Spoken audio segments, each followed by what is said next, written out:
to see the fifth chapter in history, which is Rulers and Buildings.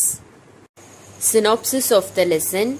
In this session, we are going to see the following topics. The first one is introduction part. Next, we are going to see the early medieval period. Next, we are going to see the destruction of temples. Then, architecture during the Sultanate. Then finally, we are going to see Mughal architecture. Now let's see the introduction part. India is famous for its tourist spots in the world, right? It's vibrant. Vibrant means lively cultural diversity is a major source of attraction for the travelers today. Here, cultural diversity means it is the quality of diverse or different cultures. Then, India gets its fame from the magnificent, which means wonderful architecture and buildings of the medieval period. Here, architecture means it is the art and science of designing buildings and other physical structures. They are not just relics. Relic means an object, tradition or system from the past that continues to exist. So, they are not just relics but can be considered as marvels of engineering, architecture, artwork, color, design and material used in the days when modern technology and resources were non-existent. Now, let us see how art and architecture grew and prospered during the medieval period. So, what is meant by art? Art means the making of objects, images, music, paintings, drawing, sculptures, etc. that are beautiful or that express feelings. So what is meant by architecture?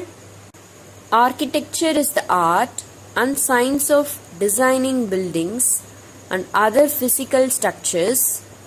Students, now take your mind back to your house. You have a plate outside which conveys who lives inside. So students, here we can see one example nameplate which shows Veera and Guna and their address number 7. So, you have a nameplate outside which conveys who lives inside. You decorate it so that people who visit your home can appreciate it.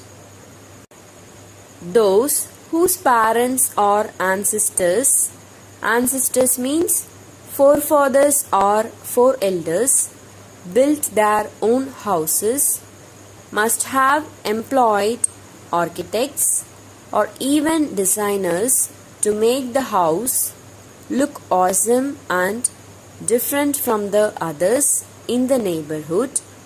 Same was the case of the kings and the rich and the mighty, means powerful, in the medieval period.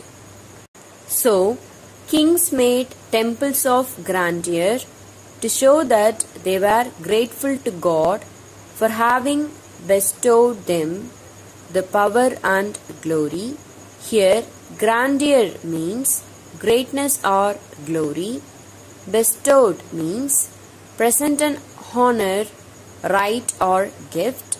So, kings made temples of grandeur means greatness or glory to show that they were grateful to God for having bestowed means present an honor, right or gift them the power and glory.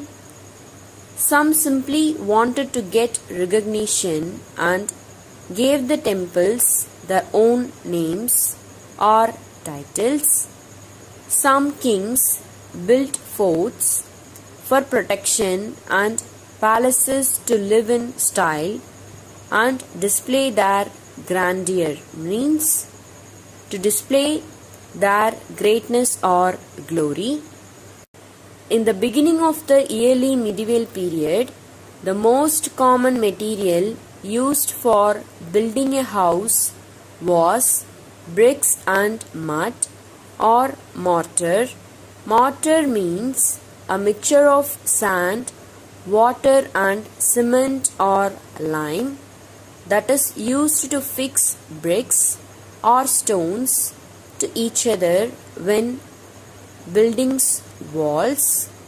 This was not suitable to make tall buildings with many floors. Therefore, the buildings were of simple design and limited variety. Only in certain areas where stone was available, buildings were made of stones of the variety which was locally available. Then, with change in times, on the one hand, newer building material was identified as well as located. On the other, interest in display of personal grandeur, which means personal greatness or glory, and architecture of different patterns came about. So students, now let us see the stages of this change in different parts of the country. Next, we are going to see the early medieval period. In India, temples became a symbol of religious affinity. Affinity means similarity. So, in India, temples became a symbol of religious affinity, means religious similarity. Then, God was extremely, means very important in the cultural life, and most rituals and beliefs were centered around God in different forms. Principally, the trend to construct huge temples by the kings were aimed to achieve the following. Here, principally means mainly. So, mainly the trend to construct huge temples by the kings were aimed to achieve the following. The first one is to project themselves as the descendants, means offspring or children of God. Then, to convey to the people that they were highly devoted to God and therefore closer to God, and that people should be subservient, which means submissive or obedient to them. Then, to show power and wealth. Next, to maintain that God and religious rituals were essential aspects of the kingdom. So, all these aspects led them to build temples and installing deities for prayers and rituals. So what is mean by deities? Deities means a god or goddesses. Ritual means a set of fixed actions and sometimes words performed regularly, especially as part of a ceremony. Next, we are going to see salient features of a temple. So what is mean by salient? Salient means mainly or most important features of a temple like Vimana, Shikara, Garbhagriha, Gopuram and Mandabas. So what are the salient, which means most important features of a temple? Vimana, Shikara, Garpagraha, Gopuram and Mandabas. So students, let's see it one by one in detail. The temples they made had peculiar forms of pyramidal shape called Vimana. So what is mean by Vimana? The temples they made had peculiar forms of pyramidal shape called Vimana. Next we are going to learn about Shikara. The top was called the Shikara, which was commonly in the shape of a crown. Next we are going to learn about Garpagraha. Garpagraha means the inside of this main temple was known as Garpagraha, which housed the deity, which means god or goddesses. Only the kings and the priests could enter this area. Then we are going to learn about Mandabas.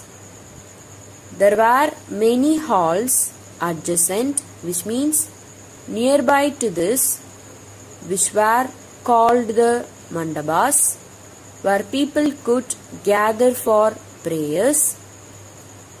There used to be an impressive gateway which was known as the Gopuram. So students, these are all the 5 salient or most important features of a temple like Vimana, Shikara, Garpagraha, Gopuram and Mandabas. Shikara means the tallest part of the temple. Garpagraha means the place in the temple where deity means god or goddesses, is installed.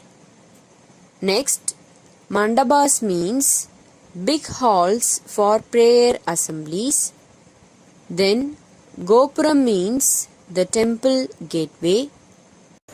Students, in this picture we can visualize Vimana and Gopuram.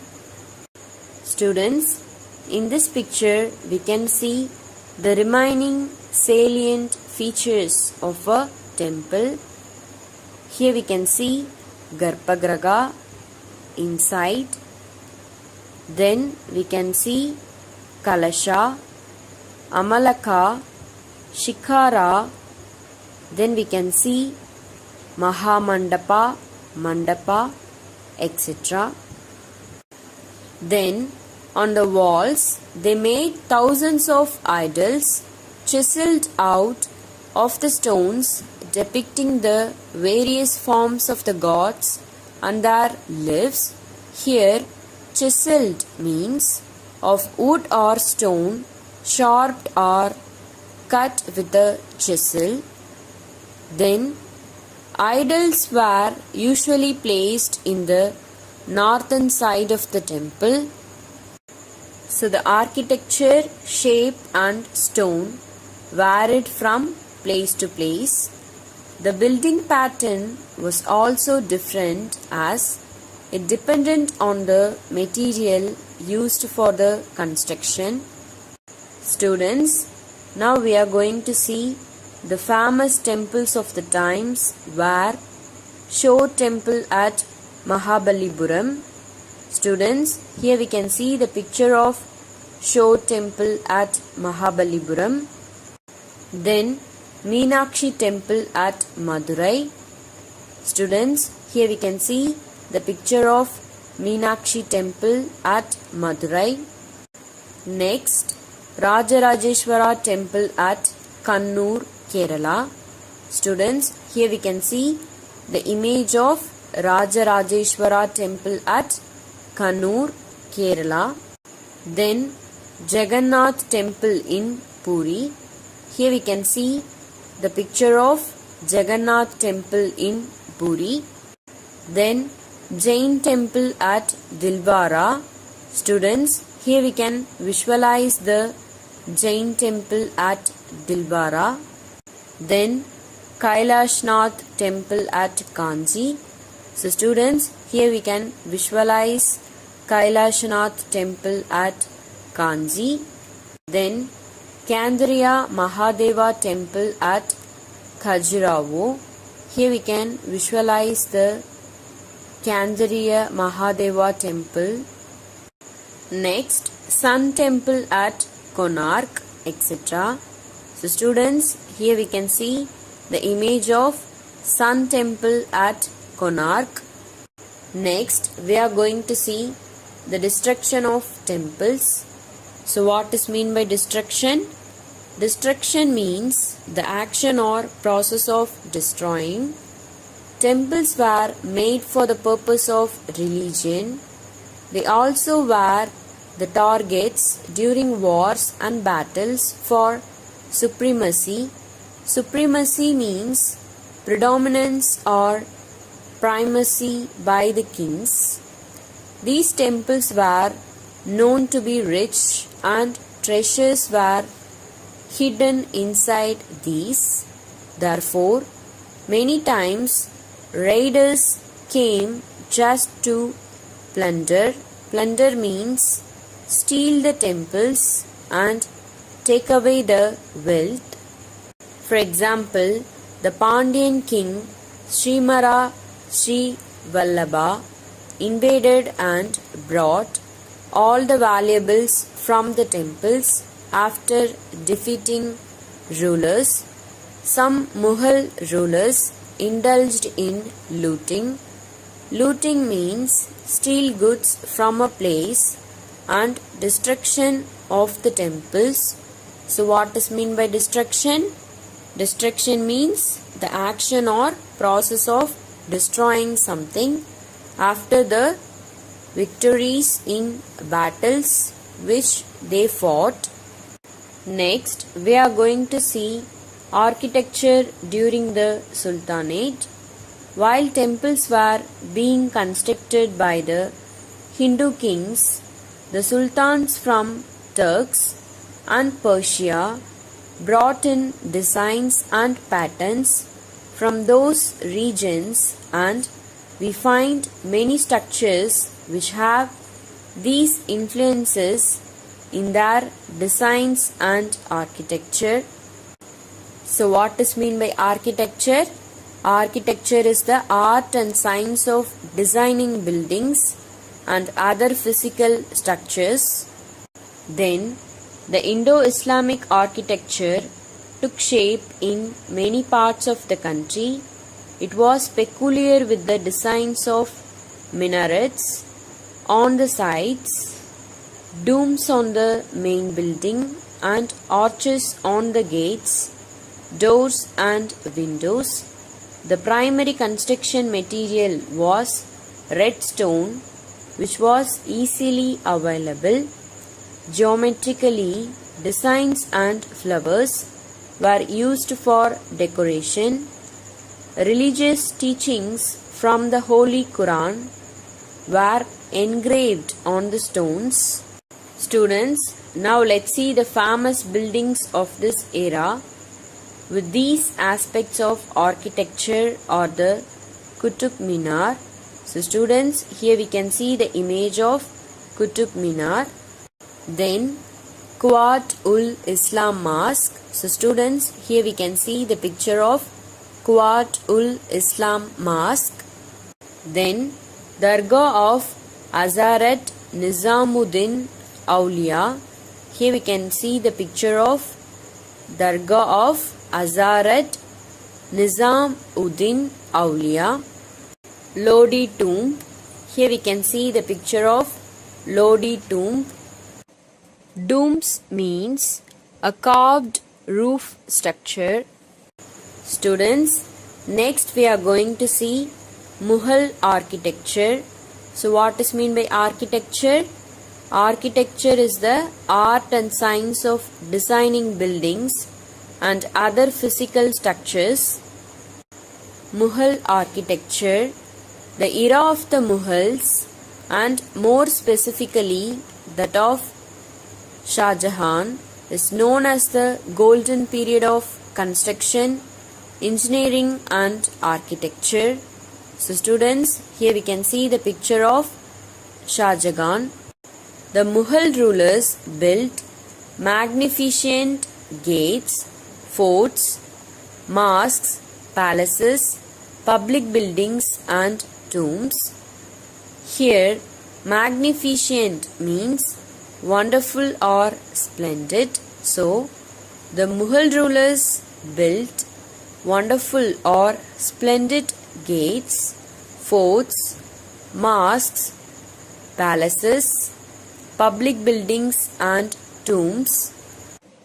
Tombs means a burial place of important people. Next, we are going to see salient features of Mughal architecture.